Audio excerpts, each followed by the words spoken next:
प्रिय स्टूडेंट, मैं आर के मिश्रा संख्या क्लास दिनारा से केमिस्ट्री और बायोलॉजी के संबंध में जानकारी देने की कृपा कर रहे हैं। आज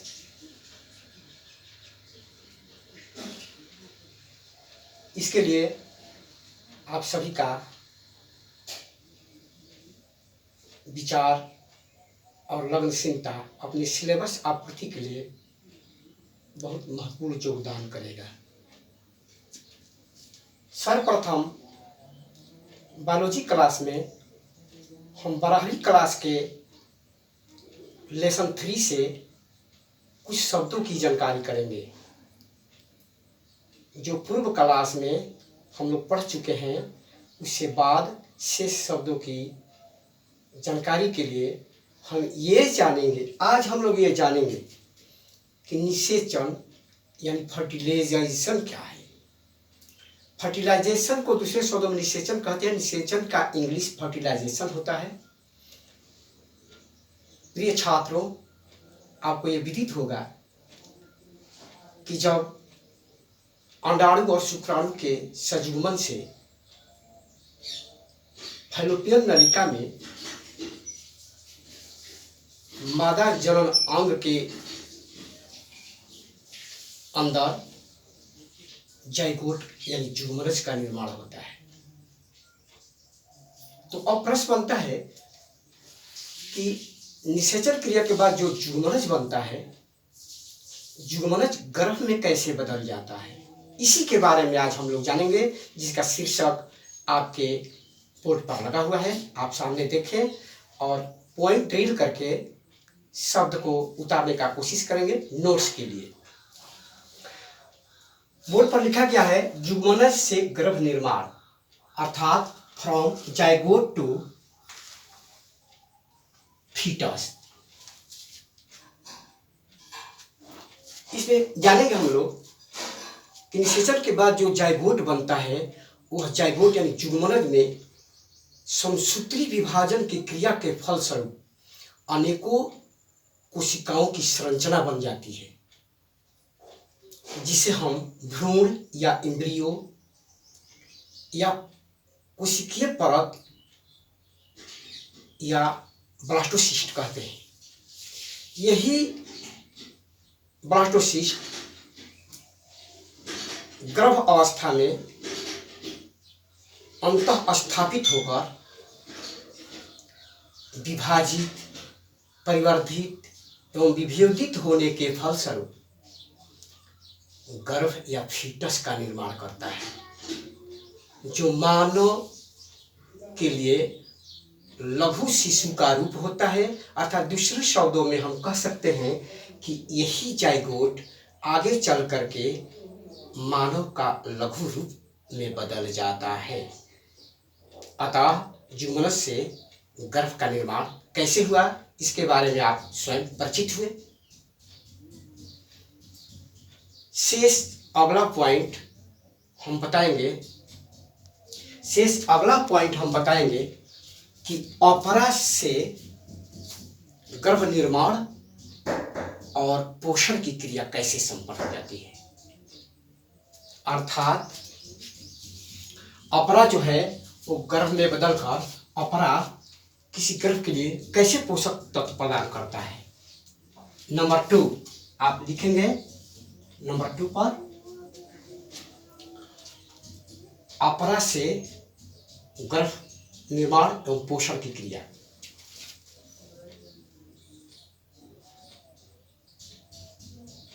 प्लेसेंटा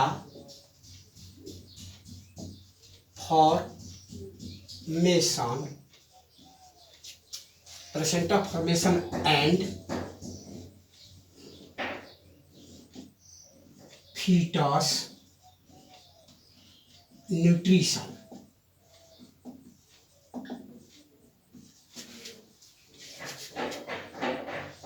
ठीक से एक बार इस पॉइंट पर आप विचार करेंगे। अपरा का निर्माण और गर्भ का पोषण, placenta formation and foetus nutrition. बताया जाता है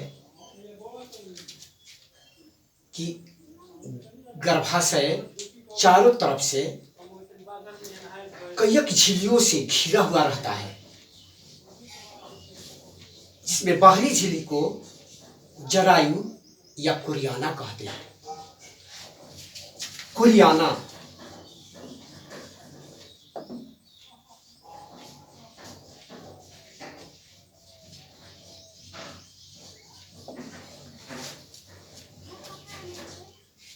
यही कुरियाना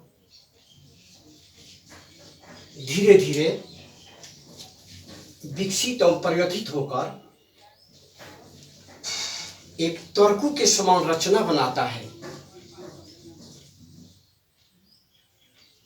जिसे हम नाभिक रज्जु या अम्बिलिकल कॉर्ड कहते हैं। इसी नाभिक रज्जु से पुनः गर्भाशय एक तंतु के समान रचना से जुड़ा हुआ रहता है, जिससे हो करके उंगली के समान अनेक प्रवर्ध निकले होते हैं। ये जो कुरियान है, लास्ट में ये कोशिकीय परत और रुधिर वाहिनियों से मिल करके अपना संबंध बना लेता है, और जिस स्थान पर ये दोनों आपस में मिलते हैं उसी स्थान को हम अपरा या प्लेसेंटा कहते हैं। अब प्रश्न बनता है कि गर्भ के पोषण के लिए यहाँ देखना है कि गर्भ में पोषण की क्रिया संपन्न होती कैसे है। तो किसी भी गर्भावस्था में उपस्थित शिशु अपने गर्भ में उल्टा अवस्था में उपस्थित रहता है, जिसका सिर नीचे की तरफ और समूचा आधार और पैर ऊपर की ओर रहता है। तो इस क्रिया में आप देखेंगे कि सबसे पहले ये जो कुरियान है आपस में मिल करके आगे एक तंतु के समान रचना बनाता है। इन्हीं तंतु के समान रचना से ये जो अनेक प्रकार के जो प्रवर्ध निकले रहते हैं उसको हम कहते हैं नाभिक रज्जु। अर्थात यह रचना एक पतली डोरे के समान गर्भ से जुड़ी रहती है, जिसे हम कहते हैं नाभिक रज्जु, या इसको कहते हैं अम्बिलिकल कॉर्ड। अम्बिलिकल कॉर्ड अनेक प्रकार के रुधिर वाहिनी, कोशिका परत आदि से जुड़कर गर्भावस्था में परिपोषित बच्चों के लिए माता के रक्त से पोषक तत्वों को एब्जॉर्ब करके अवशोषित कर लेता है, ऑब्जर्व कर लेता है, और जिसके द्वारा जो उत्सर्जित पदार्थ इस गर्भावस्था में उपस्थित शिशु बालक के अंदर प्राप्त होता है वह पुनः माता के रक्त में प्रवेश करा देता है। इस तरह से यह क्रिया आवागमन होती रहती है, और जितना भी आवश्यक पोषक तत्व हैं माता के रक्त से गर्भ आवश्यक तत्वों को ग्रहण करके अपना जैव प्रकरण को पूरा करता है। इस क्रिया में आप देखेंगे कि जब अपरा का निर्माण हो जाता है तो इसमें 3 प्रकार के हार्मोन निकलता है। अपरा के निर्माण में 3 प्रकार के हार्मोन निकलता है। पहला है HCG ह्यूमन कोरियान गोनेडोट्रोपिन।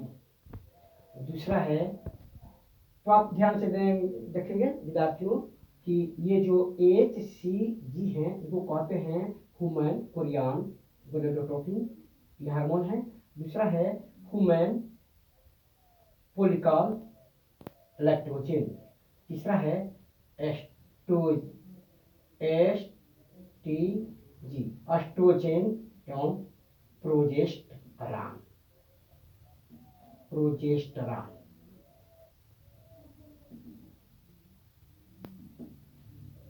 ये 3 प्रकार के हार्मोन का सेक्रेशन अपरा से होता है, और इस तरीका से ये प्रक्रिया किसी गर्भावस्था के अंदर उपस्थित शिशु बालक में वृद्धि और प्रवर्धन के लिए उत्तरदायी होता है, और गर्भ की क्रिया संपन्न हो जाती है अपने समय अंतराल में। आज बायो क्लास से यही तक आपको बातें बताइए।